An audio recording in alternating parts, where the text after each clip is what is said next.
El Niño ప్రభావం వలన రానున్న 3-4 నెలల్లో వర్షాభావ పరిస్థితులు వచ్చే అవకాశం ఉన్నది.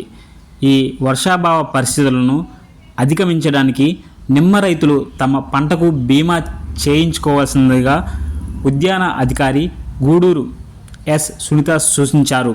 నిమ్మ రైతులకి బీమా ప్రీమియం 2400 ఒక ఎకరానికి చెల్లించాలని, ఏదైనా ప్రకృతి వైపరీత్యాల వలన నష్టం జరిగినప్పుడు నష్టపరిహారంగా 48,000 అందుతాయని తెలిపారు.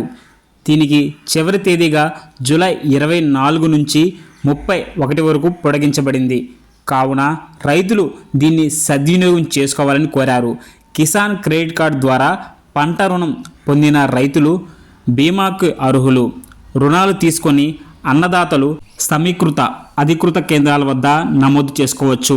ఆధార్ కార్డు, భూ యాజమాన్య పత్రాలు, కౌలు రైతుకి లీజు పత్రము, బ్యాంక్ పాస్బుక్, మొబైల్ నెంబరు అధికృత కేంద్రాలైన బ్యాంకు, సేవా కేంద్రాలు, గ్రామ సచివాలయాలు మరియు తపాలా కార్యాలయాల ద్వారా నమోదు చేసుకోవాలని ఉద్యాన అధికారిని నిమ్మ రైతులకి సూచించారు.